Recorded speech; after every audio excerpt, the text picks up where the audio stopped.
ସକାଳୁ ସକାଳୁ ମୁଁ ଆଜି ପହଞ୍ଚି ଯାଇଛି ଆମ ବିଲକୁ। ତ କାହିଁକି ନା ଆଜି ଆମ ବିଲରେ ନଙ୍ଗଳ ହବ। ତ ଏଇ 10 ଦିନ ହେଇନାହିଁ ଆମ ଧାନ କାଟା ସରି ଯାଇଥିଲା। ତ ଆଜି ନଙ୍ଗଳ ହଉଛି। ତ ମୁଁ ବି ସେଇ ବିଲରେ ଅଛି। ରୁଟାରି ବି ଆସିଛି, ରୁଟାରି ତାଙ୍କ ନଙ୍ଗଳ କରୁଛନ୍ତି। ମୁଁ ଆସି ଛିଡା ହେଇ ଦେଖୁଛି କେତେ ଟାଇମ ହେଲା ଚାଲିଛି। ଦେଖିପାରୁଛ ଏଇଟା ମୋ ମାନେ ବିଲ, ସେଠି ଚାଲିଛି କାମ। ତ ୟା ପରେ ପରେ ନଙ୍ଗଳ ପରେ ପରେ 10-12 ଦିନ ପରେ ବାଦାମ ପଡିଯିବ। ବହୁତ ଜଲ୍ଦି କାମ ହଉଛି। ତ ଆମେ ବି ଅଛୁ, ତ କାମ ହବ। କାମ ସରିଲା ପରେ ଯିବୁ ଆମେ ଫାଷ୍ଟ ନଙ୍ଗଳ ଚାଲିଛି। ରୁଟାରିର ସେ ନଙ୍ଗଳ କରୁଛନ୍ତି।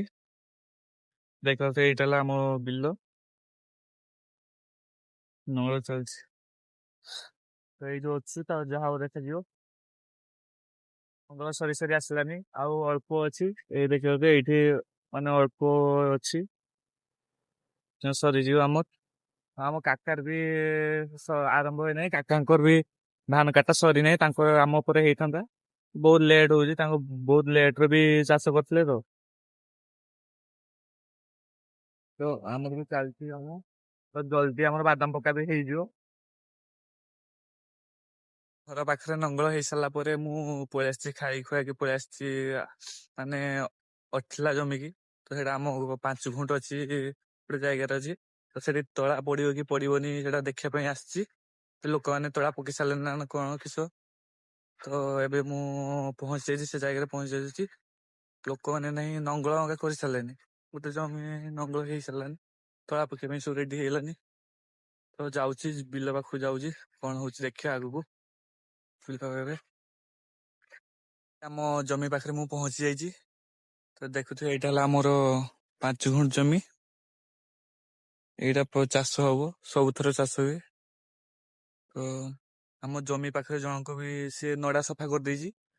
ସଫା ସରିଯାଇଛି, ତାଙ୍କର ବି ପାଣି ମଡେଇକି ନଙ୍ଗଳ କରିବେ ପୁରା ନଡା ଫୁଲ ସଫା ସରିଯାଇଛି। ତ ଆମର ଜମି ବି ନଡା ସଫା କରିବା ପାଇଁ ଆସିତ ହବ। ସଫା କରି ତଳା ବି ପକେଇଦବ। ଯାଇକି ବିହାନ ବି ଆସିନାହିଁ, ବିହାନ ଆଣିଲା ପରେ ଯାହା ହବ ଆଉ। ଆଉ ସେଠି ମୁଁ ଯାହା ଦେଖିଲି, ଲୋକମାନେ ଗୋଟେ ଗୋଟେ ଜମିରେ ତାଙ୍କ ଇଏ ଲେବଲିଂ କରୁଛନ୍ତି।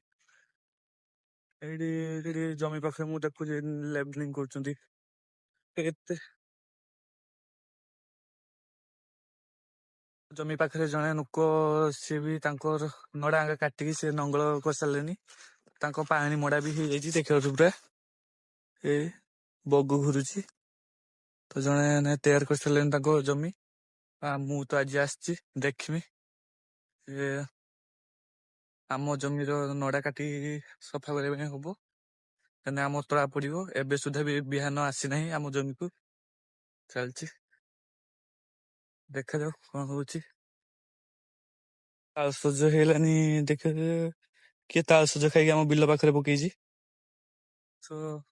କିଏ ତାଳସଜ ବି ଏତେ ଜଲ୍ଦି ହେଇସାରିଲାନି। ଯା ତ ଗାଁରେ ଏଇ ଫାଇଦା କେତେ, ଗାଁ ଷ୍ଟାଇଲ କଣ କେହି ଷ୍ଟାଇଲ ହେଇପାରିବନି। ସହରରେ ସେ ମଜା ନାହିଁ ଯାହା ଗାଁରେ ଅଛି। ଆମେ ବି ଅଛୁ। ସେ ପୁରା ଆମ ବିଲ ପାଖରେ ମାନେ ଜଣେ ଲେବଲିଂ କରୁଛନ୍ତି। କଣ ପାଇଁ ବିଲ ଲେବଲିଂ ହେଇଛି ମୁଁ ବି ଜାଣିନି। ଏ ଜାଗାଟା ଗହିର ପ୍ରାୟ, ସେଇଥିପାଇଁ ଲେବଲିଂ ହେଇଛି। ଦେଖିଲେ ଜଣେ ଯାଇ ତଳା ପକେଇବା ଆରମ୍ଭ କରିସାରିଲେଣି, ଆମ ତ ହେଇନି। ଘରକୁ ଗଲେ କହିବି ଯାହା ହବ ଆଉ। ରହୁଛି ଏବେ, ମୁଁ ବାହାରିଲି ଘର ପାଖକୁ, ଘର ପାଖରେ ଗଲି କଥା ହବା। ଆସିଥିନି ତ ଏଇଠି ମୁଁ ତାଙ୍କ ଘର ଆଗରେ, ଜଣଙ୍କ ଘର ଆଗରେ ମୁଁ ଗାଡି ରଖିଦେଇଥିଲି। ତ ମୁଁ ଯିମି 10-15 ମିନିଟ ମୁଁ ଘୁରି ଆସିବି। ମାନେ ଆସିକି ଦେଖିଲେ ମାନେ ଗାଡିଟା ଏଇଠି ସାମ୍ନାରେ ରଖିଦେଇଛି, ବେଶୀ ଫ୍ରଣ୍ଟରେ ବି ନାହିଁ। ତ ସେ ଘର ବାଲା ଲୋକ କହୁଛି ଗାଡି କେନେ ଆଗରେ ରଖିବୁ।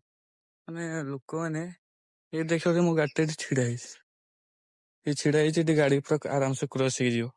ସେ କହୁଛି ମୋ ଘର ଆଗରେ ଛିଡା କରୁଛି। ଏଇଟା ତା ଘରକୁ ଯିବା ରାସ୍ତା। ଏଇଟା ଦେଖିଲେ ଏଇଠି କେତେ ସାଇଡ ଅଛି, ଏଇଟା ପୁରା ଫାଙ୍କା। ତ ପୁରା ଫାଙ୍କା ଜାଗାରେ ଆସିକି କହୁଛି ଆମ ଘର ଆଗରେ ଗାଡି ରହୁଛି, ତୁ ରାସ୍ତା ପାଖରେ ରହିବୁ। ଏମିତିଆ ମଣିଷ କେତେ କଞ୍ଜୁସି। ଭିଡିଓ ଦେଖୁ, ସେ ଜାଣିବ କେତେ ଫାଙ୍କା ପଡୁଛି, ତାର ଘରକୁ ଯାଇତେ ପୁରା ରାସ୍ତା ନାହିଁ।